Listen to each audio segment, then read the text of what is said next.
Air plants, care guide for Tillandsia. Embracing the unique world of air plants. Welcome to the enchanting and evergreen world of Tillandsias, where the art of gardening transcends traditional boundaries and enters the realm of air and light.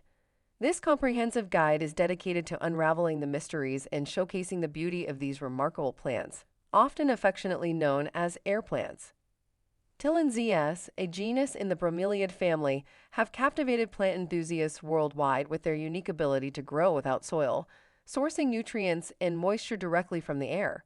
This extraordinary feature sets them apart in the plant kingdom and makes them a fascinating subject for both novice and expert gardeners. With over 650 species, each Tillandsia presents its own unique set of characteristics, from the wispy, ethereal strands of Spanish moss, Tillandsia usnioides, to the robust, sculptural beauty of the xerographica, Tillandsia xerographica. Understanding air plants. The botanical background of Tillandsias. Exploring the diverse Tillandsia genus. The genus Tillandsia was named by Carl Linnaeus after the Swedish physician and botanist Dr. Elias Tillands. Each species within this genus exhibits a distinct appearance, ecological niche, and adaptability, contributing to their allure among plant enthusiasts. From the silvery, sculptural Tillandsia xerographica to the compact, flowering Tillandsia ionantha, the variety is astounding. The aesthetic appeal of various species. Each Tillandsia air plant species brings its unique aesthetic to the table. For instance, Tillandsia usnioides, commonly known as Spanish moss, drapes gracefully from tree branches, creating a whimsical, ethereal look. On the other hand, the vibrant bracts of Tillandsia cyanea, or the pink quill plant, make it a colorful addition to any indoor plant collection. Understanding the visual appeal and growth habits of different Tillandsia species is crucial for both proper care and creative display. Whether you're drawn to the curly leaves of Tillandsia caput medusae or the striking, spiky form of Tillandsia stricta, there's a species to suit every taste and space. The ecology of air plants, how they live without soil. Thriving without soil. Air plants' remarkable adaptation. Air plants are epiphytes, meaning they grow on other plants, but unlike parasites, they do not harm their host. Instead, they use their host as a physical support, absorbing moisture and nutrients from the air through their leaves. This unique adaptation allows them to thrive in a variety of environments, from rainforest canopies to arid deserts. Air plant adaptations, the secret to their survival. Trichomes, nature's ingenious design. One of the key adaptations of air plants is the presence of trichomes. These tiny, hair-like structures on their leaves are masterpieces of nature's design. Trichomes serve several critical functions. They help absorb water and nutrients, protect against intense sunlight, and even aid in reducing water loss in arid conditions. This makes Tillandsias incredibly versatile and resilient, capable of surviving in a range of environmental conditions. Photosynthesis, CAM process. Tillandsias use a special form of photosynthesis called crassulation acid metabolism TM. This process allows them to open their stomata at night to reduce water loss, making them highly efficient in how they use water. The CAM process is particularly beneficial in hot, dry climates, where water conservation is crucial. Roots, the anchors, not the absorbers. Contrary to common belief, the roots of air plants are not primarily for absorbing water or nutrients. Instead, they serve as anchors, securing the plant to its support structure. In their natural habitat, this adaptation allows Tillandsias to cling to tree branches, rocks, or even cliffs, highlighting their incredible versatility and survival strategy. Basic care for thriving air plants. Lighting the way. Ideal light for air plants. Sunlight, the lifeline of Tillandsias. Air plants, with their diverse habitats ranging from rainforests to arid environments, have varying light requirements. However, a general rule for Tillandsias is to provide bright, indirect sunlight. Direct sunlight can scorch their delicate leaves, especially during the hot summer months. The ideal location for your air plants might be near a window that receives plenty of natural light, but is shielded from the harsh midday sun. Artificial lighting, a viable alternative. For spaces lacking natural sunlight, fluorescent or LED grow lights offer a great alternative. These lights should be placed a few inches above the plants, ensuring a spectrum of light that mimics natural conditions. This can be particularly useful during the winter months or in offices and apartments with limited sunlight. Light and Tillandsia varieties. Different species of Tillandsias have varying light needs. For example, plants with thicker, silver leaves, like Tillandsia xerographica, are more tolerant of direct sunlight, whereas greener, softer-leaved varieties prefer more shaded conditions. Finding the perfect spot in your home. Balancing aesthetics and health. While choosing a spot for your Tillandsia, consider both aesthetics and the plant's health. Air plants can be displayed in glass terrariums, mounted on driftwood, or simply placed on decorative dishes. However, ensure these setups don't compromise their light requirements. Avoiding harmful locations.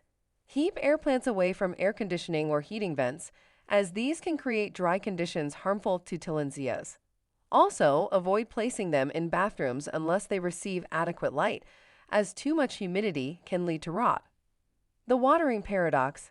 Hydrating air plants. Understanding air plant hydration. Despite their name, air plants do need water to survive.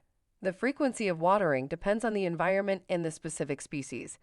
Generally, soaking your Tillandsias in a bowl of water for 20 to 30 minutes once a week is recommended. After soaking, shake off excess water and place them upside down to dry completely. Mist and humidity. In drier climates or during the heating season, supplement soaking with regular misting. This helps maintain adequate humidity, mimicking the moist air of their natural habitats. However, be cautious not to overmist, as stagnant water in the plant's crevices can lead to rot. The sign of a thirsty air plant.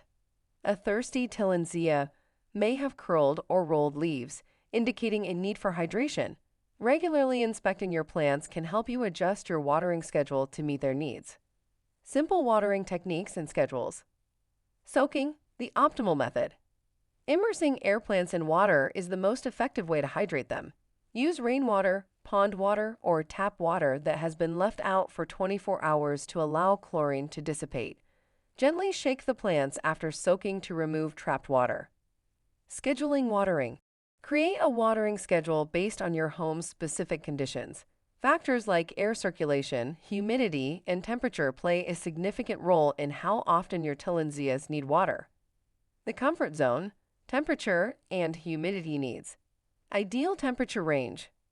Tillandsias prefer temperatures between 50-90 degrees Fahrenheit, 10-32 degrees Celsius. They are sensitive to frost and should be protected from extreme cold temperatures. Humidity, the invisible necessity. A humidity level of around 50 to 70% is ideal for air plants. In drier climates or during winter, using a humidifier can help maintain these levels. Conversely, in very humid environments, ensure good air circulation to prevent rot. Creating the right environment for your Tillandsias. Ventilation is key. Good air circulation is crucial for air plant health. In stagnant environments, they are prone to rot. Ensure your Tillandsias are in a location where fresh air can circulate them. Temperature fluctuations. While Tillandsias are adaptable, sudden temperature changes can be stressful. Avoid placing them near windows that might be opened frequently in cooler weather. Advanced air plant care and troubleshooting. Feeding your air plants. Fertilization essentials. The role of fertilizer in air plant health. Tillandsias, with their unique method of nutrient absorption, do not require heavy feeding but benefit from occasional fertilization. Fertilizing air plants enhances growth, encourages blooming, and supports the development of vibrant foliage. Choosing the right fertilizer. Select a fertilizer specially formulated for air plants or bromeliads. These fertilizers are typically lower in copper, which can be toxic to Tillandsias. A balanced, water-soluble fertilizer diluted to 1/4 of its recommended strength works best, ensuring the delicate leaves aren't overwhelmed by nutrients. Fertilization frequency and technique. Fertilize your air plants once a month during their active growing season, usually spring and summer. Apply the diluted fertilizer solution by misting the plants or adding it to their soaking water. Ensure even coverage for maximum absorption. Monitoring fertilizer impact. Observe your Tillandsias after fertilization for any changes in color or form. Over-fertilization can cause leaf burn or damage, so it's crucial to follow recommended guidelines and adjust based on your plant's response. When and how to fertilize for optimal growth. Timing is everything. The best time to fertilize is early in the day when the stomata on the plant's leaves are open. This ensures optimal absorption of the nutrients. Avoid fertilizing in winter when many air plants go dormant. The soaking method. During your regular watering routine, add the diluted fertilizer to the water before soaking your air plants. This method allows the entire plant to absorb the nutrients effectively. Post-blooming care. After blooming, Tillandsias can benefit from a slightly increased fertilization schedule, as this is the time they often produce pups. A little extra nutrient boost supports healthy pup development. Adjusting for varieties. Be mindful that different Tillandsias species may have varying fertilization needs. Species with thicker leaves may tolerate more frequent fertilization, while those with thinner leaves are more sensitive. Keeping them happy. Common issues and solutions. Brown or dry leaf tips. Dry leaf tips can indicate underwatering, low humidity, or excessive direct sunlight. Increase watering frequency, mist more often, and relocate the plant to a spot with indirect light. Leaf rot.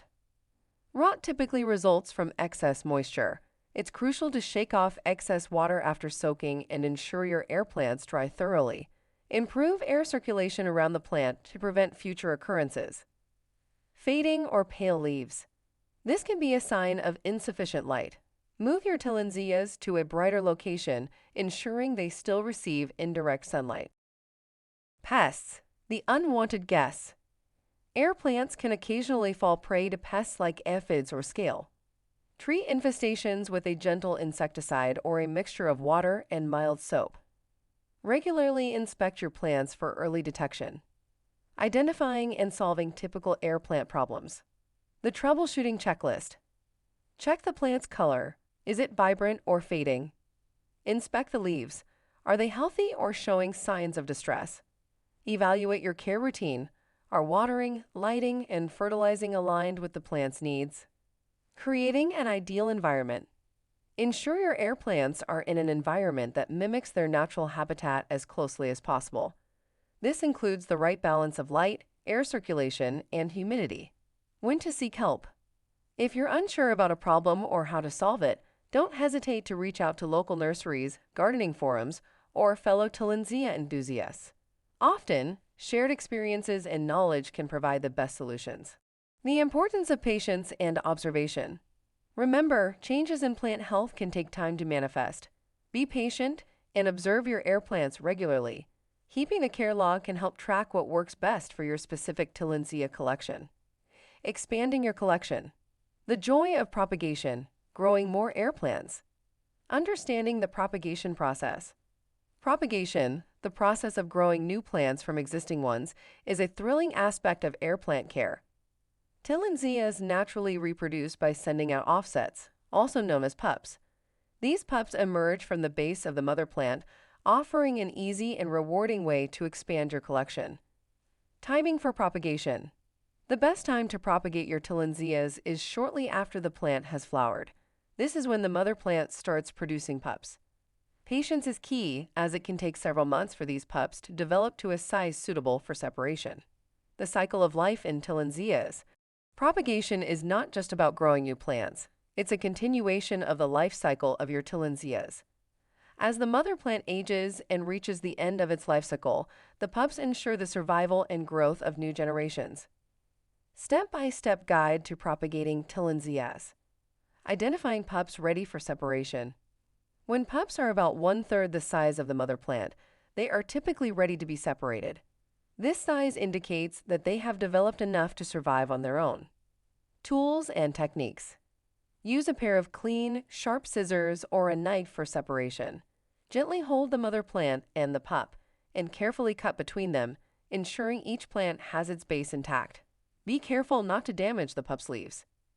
Post-separation care. Once separated, treat the pups as you would a mature Tillandsia. Provide them with the same care in terms of light, water, and air circulation. This continuity in care helps them adapt and grow efficiently. The reward of propagation. Watching a pup grow into a mature, blooming Tillandsia is incredibly rewarding. It's a testament to the care and attention you've provided and an opportunity to witness the full life cycle of these remarkable plants. The art of minimalist gardening. Air plants epitomize the beauty of minimalist gardening. Their simple yet striking presence adds a touch of elegance to any space. Whether displayed in a terrarium, mounted on a piece of wood, or simply set atop a shelf, Tillandsias make a statement with their effortless grace. Adaptable to various decor styles. Their versatility in design makes air plants a favorite among interior decorators and plant enthusiasts alike. Whether your home style is modern, rustic, bohemian, or eclectic, there's a Tillandsia display that can enhance your decor. The joy of personalization. One of the most delightful aspects of air plant gardening is the ability to personalize your collection. Choosing different species, experimenting with display methods, and even trying your hand at propagation allow for a deeply personal and rewarding gardening experience. FAQ. Are air plants toxic to cats and dogs? No, air plants, including those in the Tillandsia family, are non-toxic to cats and dogs. They are safe to keep in homes with pets, which is a relief for pet owners who also love having houseplants. However, it's always good practice to prevent pets from chewing on any plants to avoid any potential digestive upset. How long to soak air plants? Soaking is a vital part of watering your air plant. For most Tillandsia species, a 20 to 30-minute soak in a bowl of water every 1 to 2 weeks is sufficient. Ensure that the water is at room temperature. Post-soaking, it's important to let the plant dry completely before returning it to its display spot. Do air plants grow? Yes, air plants do grow, albeit slowly. They thrive in warm, bright conditions and with proper care, including regular watering and the occasional use of air plant fertilizer. They can grow and eventually produce flowers and pups, baby plants. Their growth rate and eventual size depend on the species and environmental conditions. How long do air plants live? The lifespan of an air plant varies by species, but with proper care, many Tillandsia can live for several years. Some species can live up to 20 years or more. They go through a life cycle where they grow, bloom, and then produce pups before eventually dying. How to propagate air plants? Propagating air plants involves separating pups from the mother plant. Once the pups are about a third of the size of the original plant, they can be gently pulled apart or cut with a sharp, clean knife. These pups can then be grown as new plants. How to plant air plants? Air plants are unique in that they don't need soil to grow. They can be displayed in a variety of ways. Mounted on wood, placed in glass globes, or simply set on top of decorative surfaces like books, ceramic, and cork. Ensure they receive enough light and air. How big do air plants get? The size of air plants varies significantly depending on the species. Some smaller varieties like the Ionantha Guatemala might only grow a few inches tall, while larger species like the Tectorum Ecuador can grow much larger. There are also medium air plants that fit perfectly in various home decor settings. How do you keep air plants alive? Keeping air plants alive involves providing them with enough light, the right amount of water, and occasional fertilization. They thrive in bright, indirect light and need to be soaked in water weekly. Ensure any excess water is shaken off to prevent rot. Are air plants good indoors? Yes, air plants are excellent for indoor environments. They don't require soil, making them very versatile for indoor decorating. They can add an exotic touch to your home decor and are relatively easy to care for. Do air plants like bathrooms? Air plants can do well in bathrooms if there is enough light. The humidity from showers can provide them with some of the moisture they need, although additional watering might still be necessary depending on the humidity level and airflow in your bathroom. Where do air plants grow best? Air plants grow best in bright, indirect sunlight. They can be placed near windows that receive plenty of light, but are shielded from the harsh midday sun. Remember, each species might have slightly different light requirements. Should I let my air plant flower? Yes, you should let your air plant flower. Flowering is a natural and healthy part of an air plant's life cycle. The flowers can be quite beautiful, adding splashes of red, purple, or pink to your plant. Flowering is also a sign that your plant might soon produce pups. What does it mean when an air plant flowers? When an air plant flowers, it indicates that it is in its mature stage and is ready to reproduce. After flowering, many air plants will start producing pups.